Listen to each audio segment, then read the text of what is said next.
여러분 안녕하세요. 2014년도 피셋 16번 문제부터 다시 풀이 시작하겠습니다.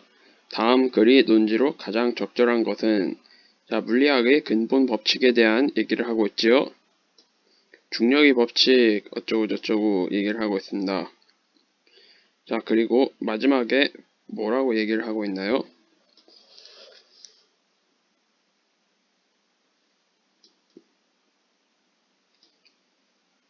중력 이외의 다른 어떤 힘도 없다면 중력의 법칙이 설명할 수 있는 영역은 무척 협소해진다. 이 문장을 기억한 상태에서 문제를 풀어봅시다. 1번. 물리학의 근본 법칙은 그 영역을 점점 확대하는 방식으로 발전되어 왔다. 어떻게 됐다고요? 영역은 무척 협소해진다 라고 얘기가 들어왔죠. 그렇기 때문에 1번은 틀렸습니다. 2번. 물리적 자연현상이 점점 복잡하고 다양해짐에 따라 물리학의 근본 법칙도 점점 복잡해진다. 여기서는 그런 내용이 없습니다.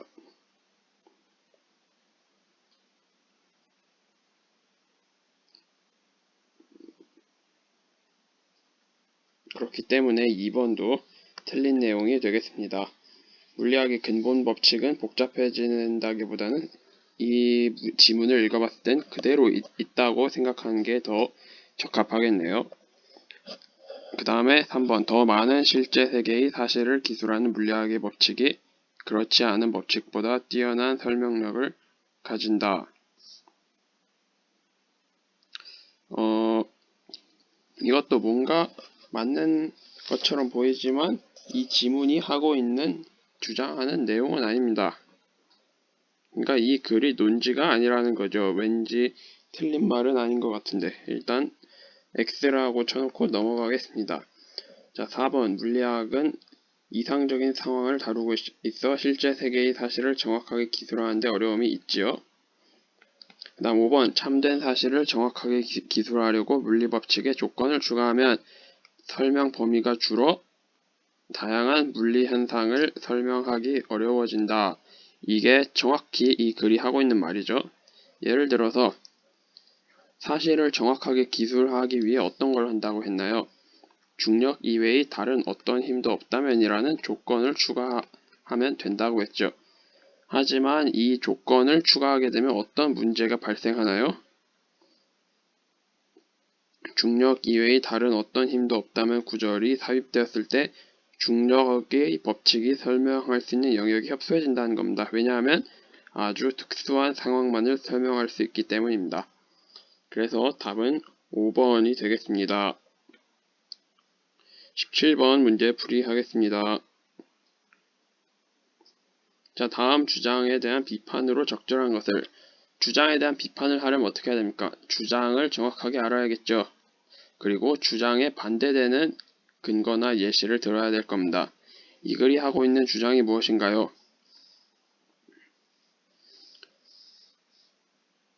플라톤이 한 얘기입니다. 기하학적 진리에 관한 우리의 지식이 감각 경험으로부터 얻은 증거에 근거할 수 없다고 주장했다. 다시 말하면 기하학적 지식은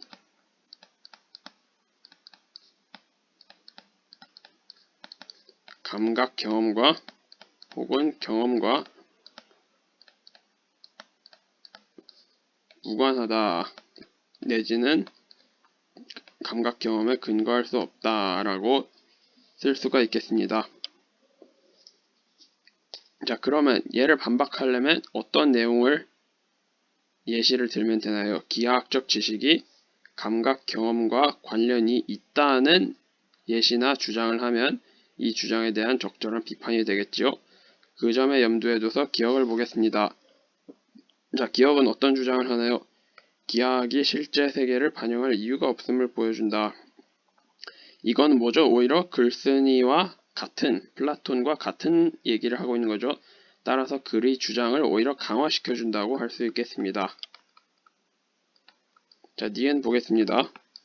대다수의 사람은 유클리드 기하학의 공리를 직관적으로 자명함으로 증명 없이 받아들이는데 이러한 직관은 결국 뭐에 영향을 받는다고요? 경험에 영향을 받기 때문에 유클리드 기하학은 경험에 의지하고 있다는 것을 드러낸다. 이게 정확하게 반박을 할 때 필요한 예시이죠. 즉 기하학적 지식이 감각 경험과 관련이 있다는 논거입니다. 그래서 니은은 적절한 비판입니다.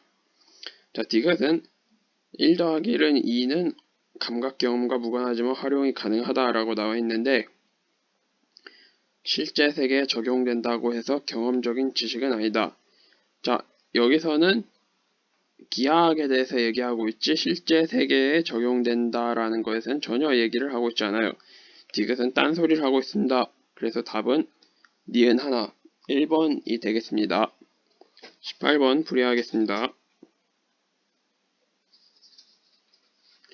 자, A에서 C의 견해와 진술과의 관계에 대한 설명으로 가장 적절한 것은, 자, A는 어떤 얘기를 하고 있나요? 고대인들은 후대인들에 비해 장수했다.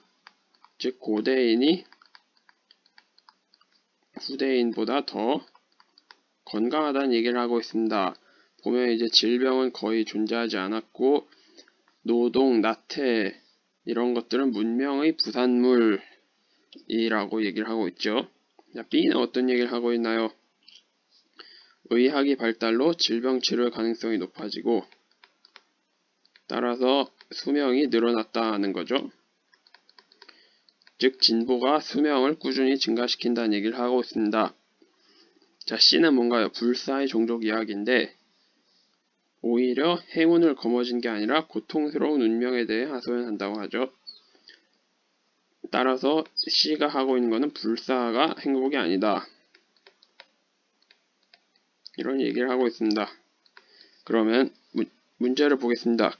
얼마나 오래 사는가 보다 얼마나 잘 사는가가 더 중요한 문제이다. 이건 몇 번을 강화시키나요? C의 견해를 강화시키죠.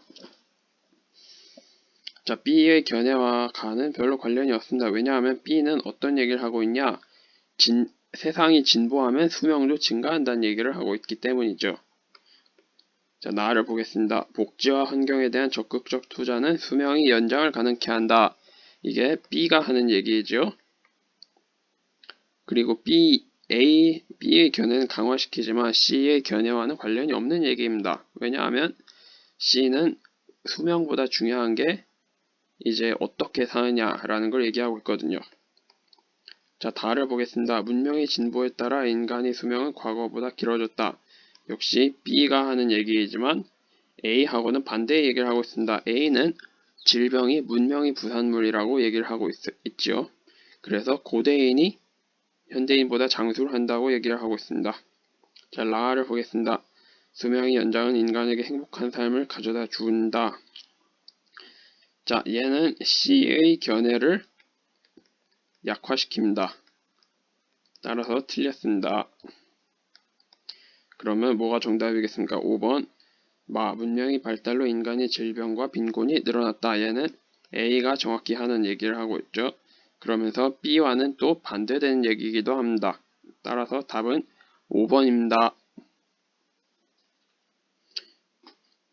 19번과 20번 풀이를 하겠습니다.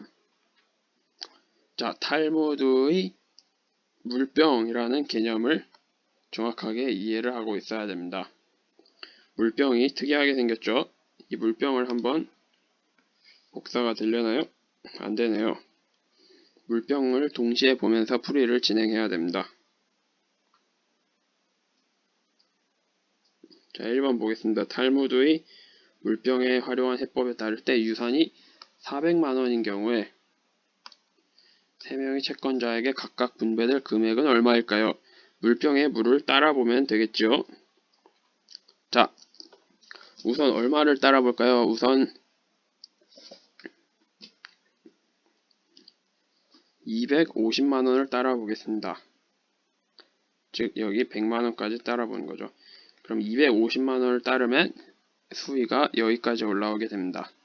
그럼 350만원을 따르면 수위가 여기까지 올라오게 되고요. 여기 50만원을 더 따르면 어떻게 되겠습니까? 이렇게 나눠지게 될 겁니다.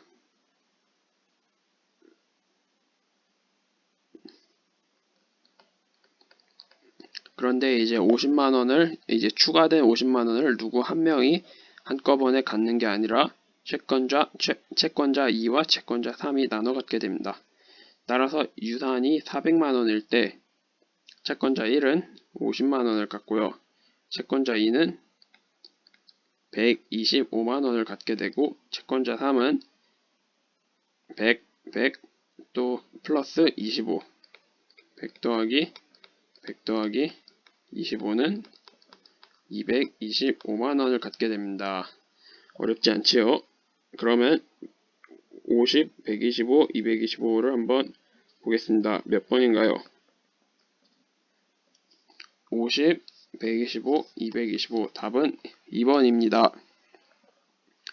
자, 20번 탈무드의 물병이 함축하는 분배 원칙은 무엇일까요? 자, 1번 유산을 빌려준 돈이 비율대로 분배하게 된 경우가 있지요. 어떤 경우인가요?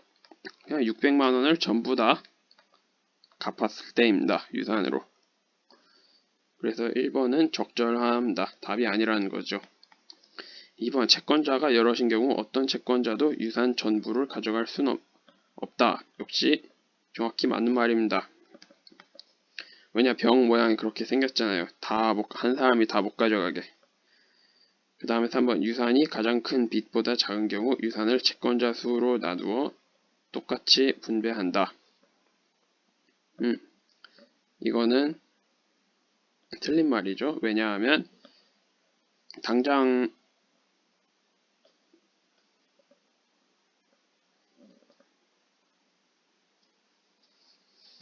이걸 보겠습니다. 유산이 가장 큰 빚이 여기서 얼마입니까?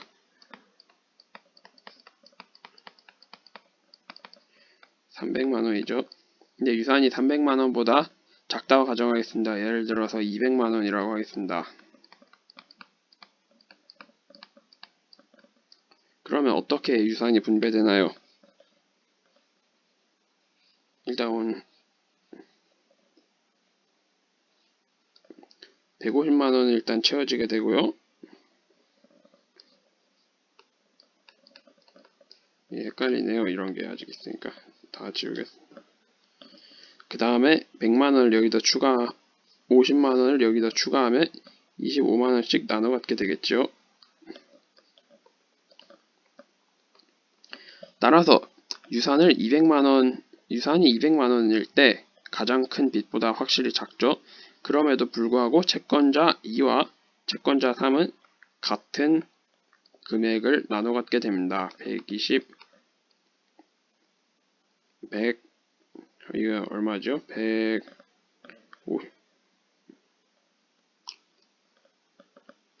125만원씩 같은 125만원씩 나눠 가지게 됩니다. 이 물병대우라면. 따라서 3번은 적절하지 않은 분석입니다. 즉 3번이 정답이 되겠네요. 그 다음 4번 보겠습니다. 가장 많은 돈을 빌려준 채권자가 빌려준 돈을 모두 가져간다면 나머지 채권자도 그래야 됩니다. 4번 같은 때가 언제 일어나죠? 가장 돈을 많이 빌려준 채권자가 모든 돈을 가져가게 된다고 하면 이 수위가 다 끝까지 채워졌다는 얘기니까 모든 채권자가 다 빌려준 돈을 가져가게 됩니다. 그래서 4번도 답이 아니고 5번은 왜 답이 아닐까요? 가장 많은 돈을 빌려준 채권자가 가장 적은 돈을 빌려준 채권자보다 적은 돈을 가져가는 일이 이 물병에선 일어나지 않지요. 따라서 5번도 틀렸습니다. 이상으로 풀이를 마치겠습니다.